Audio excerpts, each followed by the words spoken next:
March 27th, 1945. Over the black pane of the Kunmon Strait, the navigator's scope glowed a soft green halo as the coastline uncurled like a thin white thread. Wind hissed around the B-29's fuselage, a steady high whisper that made the crew speak closer to their mics. The pilot trimmed a hair to hold the drift angle the navigator called, and somewhere behind the forward bomb, bay doors a rack of mines waited for their short fall into the dark. The radar set drew the world in simple shapes. Headlands, inlets, a channel pinched between Honshu and Kyushu, and the men leaned into the picture as if they could press their faces through the glass and reach the water itself. IP in 30, the navigator said.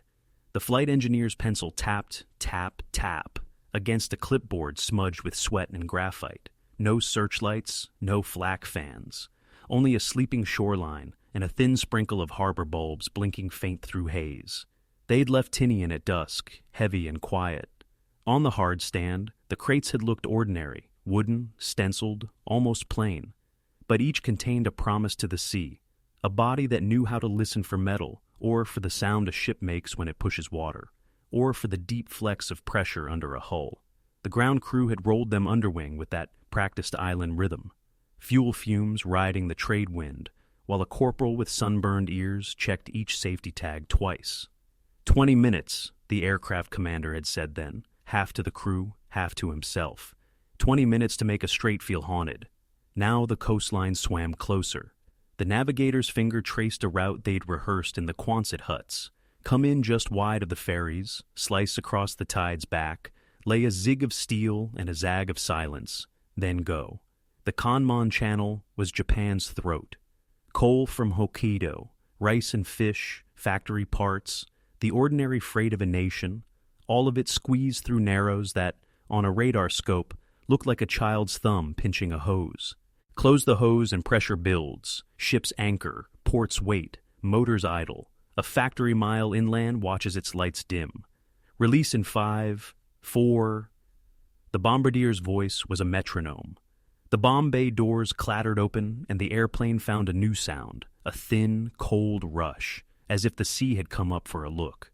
The pilot held her steady. The island's headlands were dark humps to starboard and port. In the middle, the channel drew a clean, pale line on the screen. The mines went one by one. Thunk, thunk, thunk. And each thunk was a small vanishing. The navigator watched the scope, watched the course track begin to write a seam across the strait. A stitched path that another crew would cross tomorrow night and finish, and another the night after that, until the seam tightened and the hose constricted. They said the odd thing about this work was how little it felt like a strike. No flames, no great geysers, no instant tally of wrecks. It felt like laying a rumor in the water, yet the rumor could spread faster than newsprint. A captain hears of a ferry delayed. A pilot boat refuses to leave its pier. The harbor master posts a notice, and men with canvas gloves shake their heads and go home early. The crews had seen it in briefings, maps peppered with stamps, dates, arrows showing reroutings and closures. The strait closed, then cleared, then closed again. Plant managers inland writing neat, tight letters about coal deliveries that did not arrive. They were one of the 313th ships tonight, a wing sent to make the sea itself uncertain. The order had sounded almost modest when it came down, a small fraction of sorties compared to the great city raids, but it carried the old hard lesson of any island nation. Throw a handful of stones in the narrow places, and the ripples hit every shore. The navigator had looked at the schedule, the tide tables, the simple mathematics of nightly receding, and felt an odd, clinical certainty. This would hurt more than it looked. Later, the numbers would crawl across the operations board, over half of the late-war shipping losses from missions that were only a sliver of the effort. But standing in the dim green of the scope, he only knew the quiet bite of the plan. Warpath, the pilot said on interphone, teasing the crew with the nickname they'd given the route line on their charts. Folks listening, if you like stories where the little slice of effort flips the whole board, hit subscribe to Warpath before we turn for home. The navigator smiled despite himself. In the dark, the joke felt like a charm, a small human thing against the machine hum and the miles of ocean ahead. Somewhere below, a trawler moved without lights. The radar saw it as a smear. The mines falling had their clocks set. No one wanted a detonation minutes after release. Let the night grow still again. Let the rumor take root by morning. The bombardier called the last one gone, and the doors cycled shut, the airplane exhaling as its weight shifted and the air bit warmer. They held course a few more beats to finish the seam, then began the long, slow turn that unrolled the coast and the islands in a different order. Points of light rearranged into a new constellation. Behind them, the water was busy with secrets. Below the surface, shapes settled and armed, some to the tug of magnetism, some to the shiver of sound, some to the rise and fall that the hulls above would never feel until it was late. In a few hours, harbormen would read the tide and talk about what the night had left for them. Maybe a notice would go up. Maybe a convoy would wait for day. Maybe a coal barge would hug a shoreline. It had run 100 times and still feel lost. On the flight deck, the crew kept their checklists. Each name answered in turn, and the navigator drew a thin pencil line over open water back toward Tinian, toward the little island that had become a factory for turning lanes into doubts. They would be home before sunrise. The strait would look placid to anyone at the cliffs. A ferry might even try a crossing. A minesweeper flotilla would nose out at dawn, wooden hulls thrumming, men scanning the water for what they could not see. The rumor would be the first thing they felt. And by noon, when someone hung a chalkboard sign that said, "Channel cleared," the only question left would be the one that kept the navigator's pencil tapping as the altimeter unwound. Cleared for how long? Dawn on March 28th, 1945, broke pale over Tinian's coral runways, and the wind carried the sweet metallic note of aviation fuel. In the Quonset hut near North Field, a blackboard showed a tight chalked triangle of islands and straits, little arrows inked in green for currents. Men crowded shoulder to shoulder while the briefing officer tapped the board with the butt of a pointer. "Night, radar approach, low to medium," he said, the rhythm clipped and certain. "Seed the track at the turn of the tide, arm at first light, sterilizer in days, not hours. We're building a pattern, not a firework." Somebody in the back wrote it exactly like that. The news was simple and shocking in its modesty. A small slice of effort, a few sorties every night, would aim at the lanes themselves. Coal, rice, and iron would wait in their holes, because the sea would be rumored dangerous. Outside, the 313th Bombardment Wing's crews stood in the shadow of the big airplanes and watched wooden crates float toward each bomb bay as if on rails. Navy men had come out to Tinian to teach them the temper of these mines. They showed the crew chiefs the simple faces of the dials, arming delays like alarm clocks, sterilizers like a quiet promise to switch off later. "Magnetic, acoustic, pressure," a petty officer said, tapping each in turn on a laminated card. "You're not blowing up a ship so much as canceling a calendar. Let the harbor master argue with the tide." LeMay had given the nod weeks earlier. The 20th Air Force would do this at scale, not as an odd experiment. Radar men walked the line, swapping tired modules. The navigator from last night's mission, still smelling faintly of salt and hydraulic fluid, leaned over a table with tide charts for the Canman Strait. 6-knot currents could put standing folds on the water there. Little shoulders of waves that pushed a hull sideways if the pilot didn't fight back. The strait was a muscle that flexed twice a day. If you timed your work to the slack, the mines would settle clean and honest into the lane. If you caught the turn, they might tumble, wander, or creep into eddies that made the warning harder to predict. 2 nights later, the first ripples were already bending the map. In Moji, on the Kyushu side of the strait, a harbor bulletin board sprouted a cautious notice in tidy brush script. Passage restricted until sweeps completed. The morning ferries muttered at the pier, crewmen staring at a water that looked perfectly normal. A coal convoy inbound from the Sea of Japan held halfway between anchorage buoys and watched seagulls draw lazy white stitching across the current. No one saw a thing. Everyone felt it. On shore, a dispatcher folded a schedule into his pocket and told a switchboard operator in a voice that was too formal, "We will attempt this afternoon after clearance." By the first days of April, Tinian's night flights were a habit. Engines wound up in the blue hour. Mine racks rolled forward. A line of B-29s edged to the runway like patient steel cattle. The crews had learned the taste of it. The long minutes of black ocean when you could hear your own breath in the mask. The sudden precision of the radar scope. The dizzying flash of lights on a coast that you did not dare truly look at. The men who set the dials did it with the care of watchmakers. "Arm at dawn," the bombardier murmured, turning a knurled knob with 2 fingers. "Sleep, then wake." Beside him, a navigator traced the Kanman lanes with a pencil and imagined where the enemy would sweep and how quickly, and how to set their next seam just off the cleaned path so the broom missed it by a ship's width.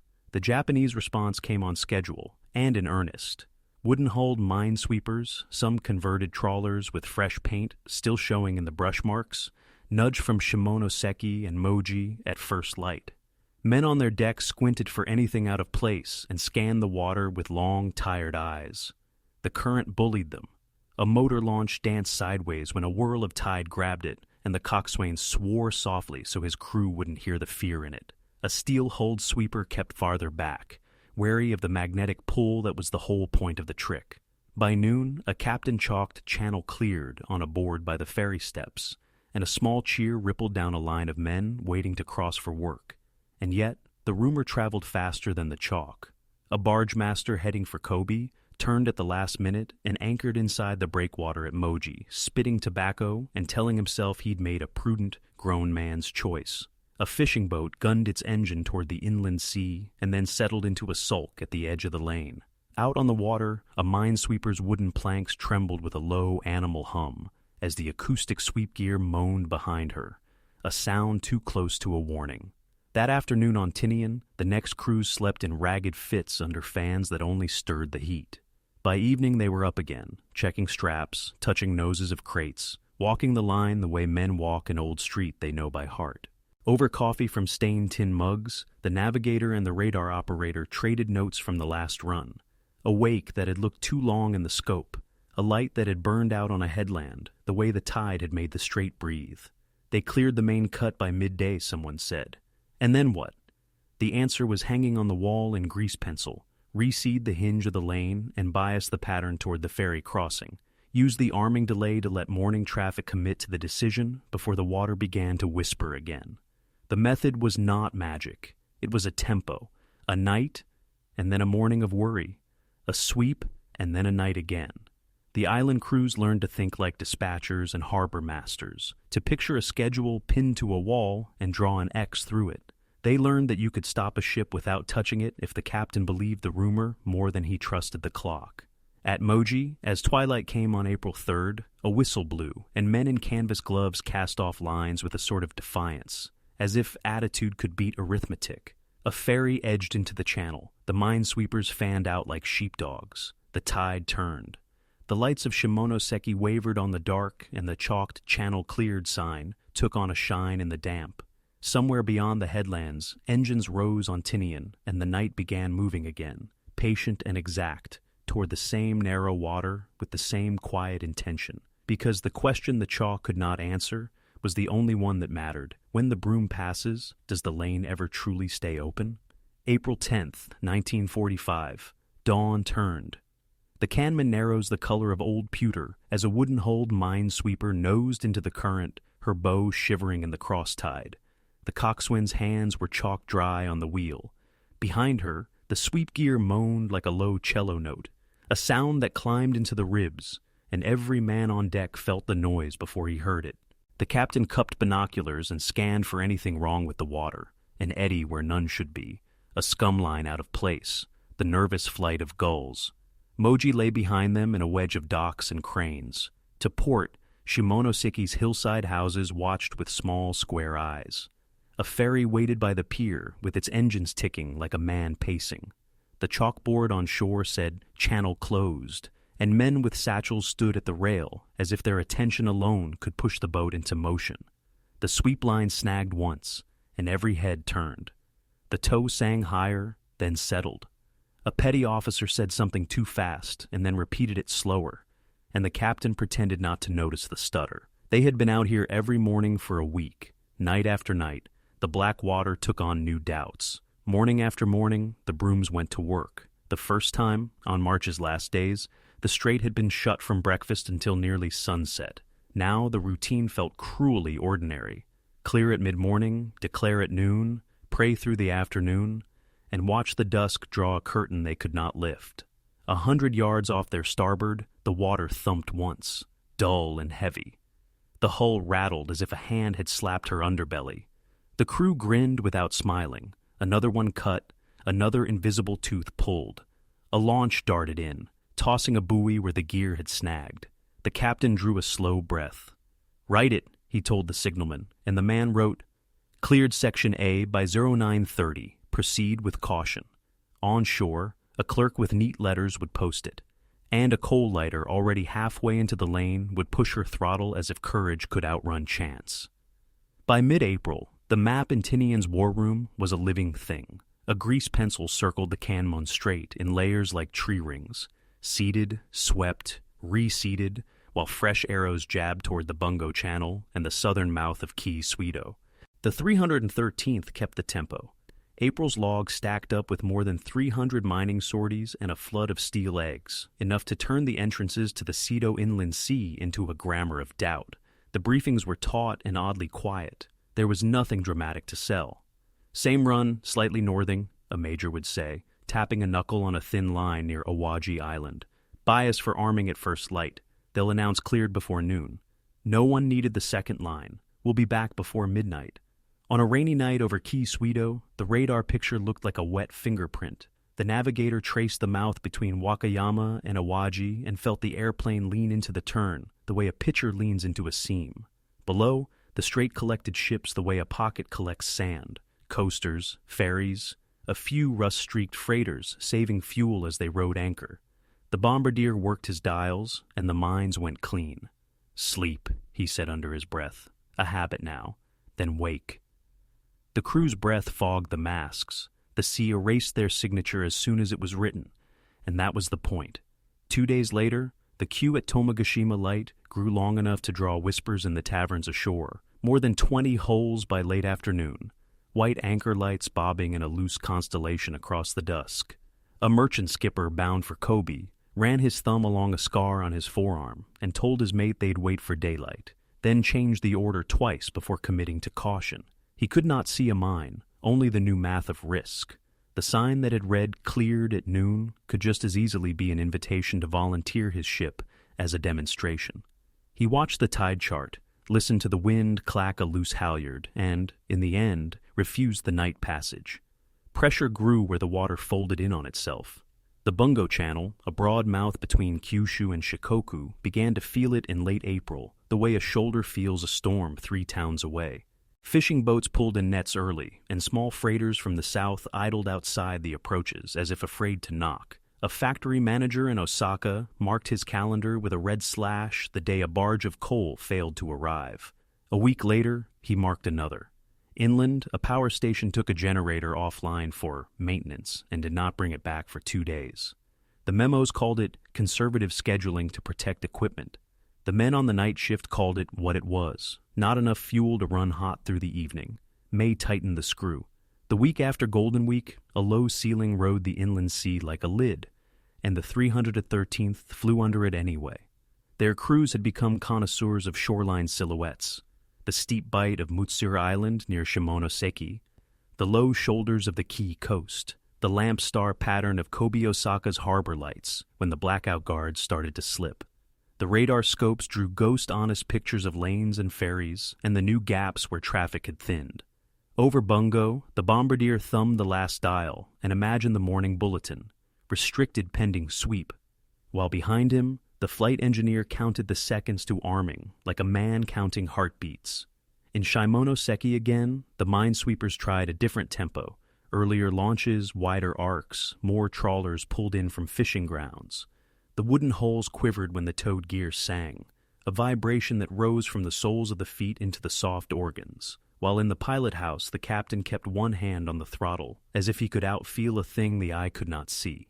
One afternoon, after 2 days of whiteboards promising clearance, the strait coughed and took a small coastal freighter from under her bow. She settled unevenly, listing in slow surprise, her crew scrambling for the rail, while the minesweeper worked her engines hard to keep her own stern out of the same trouble. The captain wrote that one in a tight hand and didn't show the men the paper. June gave up the last of the pretense.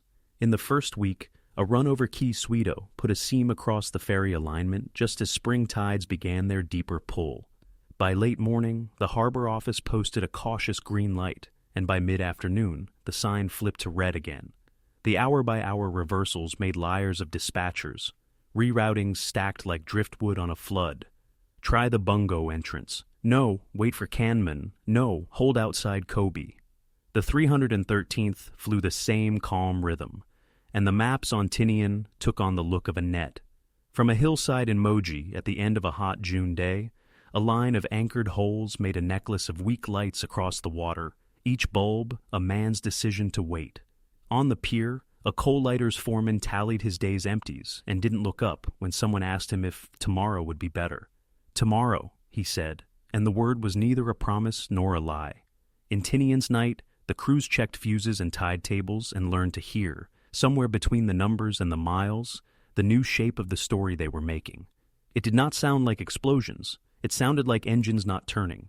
And while the captains counted hours at anchor and the whiteboards turned from open to closed and back again, a different ledger in a city far from the sea began to notice the pattern, the blackouts that ran a little longer, the mills that cooled a little sooner, the coal that came late. And by then, the question was no longer whether lanes could be cleared, but how long the country could run on a schedule that kept being erased. By the second week of June, the shortage stopped being a rumor and put its hands on switches. In Osaka's factory district, a whistle that usually blew at 1800 stayed silent and the lights went thin, a pale yellow star by low voltage. Foremen walked the aisles with their caps off, counting machine stands that had to cool early. Somewhere in a back office, a clerk filled out a neat form. 2-hour evening outage, power conservation, coal delay from Hokkaido. The words were precise and bloodless. On the shop floor, they meant a welder stood at his bench and watched the glow die while a workpiece still needed a minute more heat. The numbers had been creeping that way for weeks. A barge that should have reached Kobe on May 31st anchored outside the approaches and lost 2 tides to caution. The power station that expected that coal ran down its pile and then watched the gauges like a man watching a fever, shutting a generator in the night to protect equipment and sleeping on a cot in his office. In Cura, a repair shop foreman wrote a note to a squadron officer about delays in plate delivery and asked for patience while they adjusted to new realities in the Sato lanes. He didn't mention the mines. He didn't need to. Every man standing in a doorway with a cigarette could recite the invisible timetable, cleared by noon, restricted again by afternoon, reseeded by night. Along the Hokkaido-Honshu chain, the coal problem got teeth. A coastal steamer that had made the Hakodate Maizuru run since before the war sat loaded at the pier and watched 3 mornings in a row get declared restricted. Her captain's log ran out of polite ways to say, wait. On June 14th, he wrote a single word, anchored, and let the ink pool a little, as if the pen knew how heavy the pause had become. If the straits were a muscle, the country felt the lactic burn now. Rail yards on Honshu woke to find empties parked longer than usual. A pair of switchmen took their time with a thermos and watched the station clock shake its head at them every minute. Barges piled up like beads on a string that had been knotted in the middle. At Shimonoseki, the ferry authority's chalkboard went from open to caution to closed 3 times in one humid day, and a clerk carried the board indoors when the air grew slick with sweat because the chalk would not stick. A line of men at the pier read the notices and drifted home early, standing in alleys to trade notes about which neighborhoods had power that evening. Under the hillside shrine, a shopkeeper stacked kerosene lamps at the edge of his counter and shook his head when a woman asked if he had more wicks. The sea told its own version in small proofs. June 8th, off the Key coast, a trawler running a sweep line felt the tow jump and sing at a pitch that made teeth ache, and the helmsman backed down with a curse he didn't bother to hide. The flotilla circled the place and cut 2 more. The captain wrote "section cleared" in a tight hand, but he did it with the same gesture a man uses when he ties a rope around something that he knows will pull back.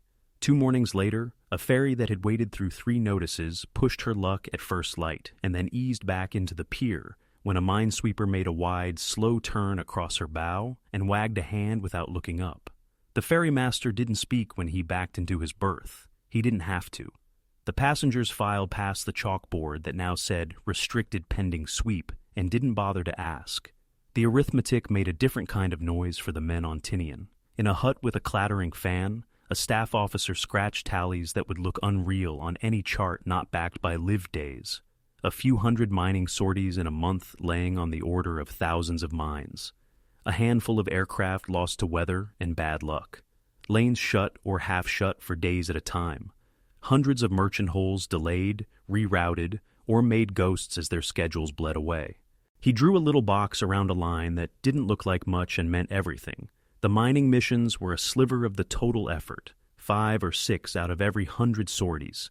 And yet, when the late war loss board came in from the far harbors and the insurance clerks and the bitter letters, more than half of the ships written off had met their end in water, seeded by nights like these. It was a ledger that rewarded patience and punished bravado. The city raids announced themselves in pillars of smoke. This war lived in erased appointments. The Navy yards felt it in the ways they could not plan around. A destroyer on the blocks at Sasebo waited for a crane lift while the replacement bearing rode anchor outside the bungo approaches. An escort at Kure had her overhaul stretched by 3 days for lack of plate, and then sat another 2 when a barge of coal did not clear Canman. Men told themselves there were other reasons. The bombers, the damage, the 1,000 frictions of a war and its fatigue. But in the back of their minds sat the map of narrows and entrances, the chalkboards at ferry steps, the white lights of ships waiting all night because someone had written "cleared" at noon, and that word now had the half-life of a rumor. Civilians mapped it by candle. In a Nagoya alley, the barber worked by the window longer, and then a week later, not at all after sunset. In Osaka, a rolling blackout notice went up on June 19th for the river wards, and a mill hand walked home early and found the bridge low, with quiet men smoking and looking at nothing. In Hiroshima's Ujina district, a foreman put 2 crews on staggered days because the wharf had no coal for the lift engines 2 afternoons in a row. He invented a reason that felt better when he told it out loud and went home to a dinner that had been getting thinner since April. Even the fishing docks learned the new law. Nets came back sooner, boats hugged the edges, and the laughter at dawn tasted tired. All the while, the planes kept their modest schedule. The mines kept time better than clocks. The sweeps found and cleared, and the lanes breathed open like eyes after a long blink, only to close again before anyone could prove they had seen daylight. The question that had followed the first night's seam began to harden into a quiet verdict. If you seed the hinges of a country and draw the net tight over months instead of minutes, you can stop factories without ever touching their roofs. By the last week of June, with ferries pinned to their piers at Canman more days than not, and the southern mouths to the inland sea speaking in alternating cautions, the men drawing lines on maps didn't ask whether the strategy worked. They asked something colder. With July coming on and the heat thickening, what exactly would still be moving when the next month turned? July 3rd, 1945. Mist hung low over the Bungo Channel. A thin wool pulled across the mouth between Kyushu and Shikoku, and a B-29 rode the dark like a slow clock. The radar scope was clean and damp-looking, islands smudged into ellipses, the entrance lane a pale thread drawn faintly by return. The navigator rested 2 fingers on the rim of the hood and called the drift to the pilot in a voice gone hoarse from the mask. They had made this turn enough times to feel where it belonged in the body. "Bias south," he said. The bombardier thumbed his dials, kissed the arming delay with a small quarter turn, and spoke the counting that steadied him when the world below was blind. The bay doors opened, the air snatched a breath from the cabin, and the sea took what they fed it without comment. On the second pass, they laid a seam toward the Tomogashima light outside Key Suido. A cross-stitch meant to tangle with a ferry line by morning. When they turned for home, the crew watched the channel fade from the scope and knew that the shape they left behind wouldn't be seen until it was felt. The lanes flickered like bad electricity. In the first week of July, Canman's chalkboard swung through all 3 words: open, caution, closed, between breakfast and lunch. A minesweeper captain wrote, "Cleared Section B by 10:30, and had to scratch through his own hand at 13:45 when a sweep tripped something that hummed in the bones and made every man on deck lean away from his own feet. Even when the channel wore green at noon, skippers eyed it like a new-made bridge. On July 7th, a rust-streaked coaster tried the quay approaches at slack tide and took a heavy gut-punch thump beneath the bow that lifted her stern a hand's width and set her back down wrong. She made the beach by grace and the tug that got its line to her fast. That evening, the harbor office changed the sign and went home without looking anyone in the face. From Tinian, the pattern felt almost domestic. Brief, eat, sleep a little, fly. The 313th kept to its quiet arithmetic. A few missions out of every 100 given to mining, a fraction so small on paper that a clerk new to the island might have missed its gravity. But by mid-July, the ledger stopped being a secret inside operations huts.